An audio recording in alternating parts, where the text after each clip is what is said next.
जब मीना की आंखों में आंसू और शांति देवी के हाथ में पछतावे की चाय थी, तभी मीना का पति नितिन ऑफिस से जल्दी घर लौट आया। उसने दरवाजे के पीछे से अपनी मां की फोन वाली आखिरी कुछ बातें सुन ली थीं। नितिन आमतौर पर शांत रहता था, लेकिन आज अपनी पत्नी की बेबसी और मां की बेरुखी देखकर उसका सब्र टूट गया।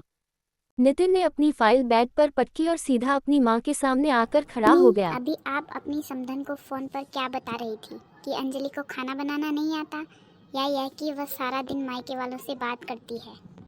अरे नितिन, मैं तो बस वो छोटी मोटी बातें कर रही थी। छोटी मोटी बात नहीं है मम्मी, आप जहर घोल रही थी। जिस सादगी का आप मजाक उड़ा रही थी, उसी सादगी की वजह से आज हमारे घर में बचत है। आपको पता है, मीना ने पिछले 6 महीनों से अपने लिए एक भी नई साड़ी नहीं खरीदी, ताकि आपके घुटनों के ऑपरेशन के लिए पैसे जमा हो सके। मीना ने नितिन को रोकने की कोशिश की। जाने दो, मम्मी जी का मतलब वह नहीं था। नहीं मीना, आज से खत्म होना होगा। मम्मी, आपको शिकायत है कि वह तीखा नहीं बनाती। वह तीखा इसलिए नहीं बनाती क्योंकि आपके अल्सर की दवा चल रही है।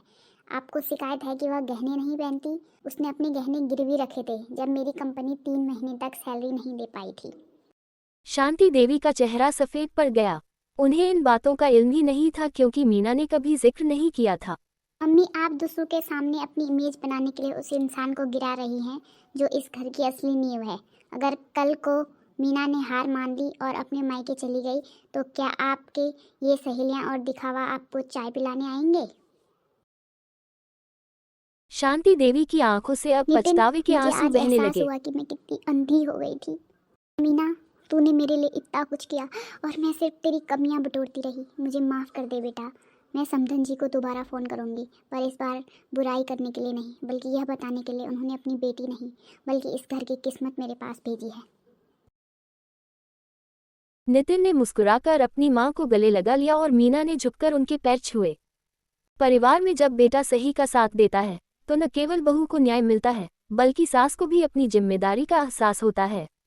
रिश्तों में पारदर्शिता और एक दूसरे के त्याग का सम्मान ही घर को टूटने से बचाता है।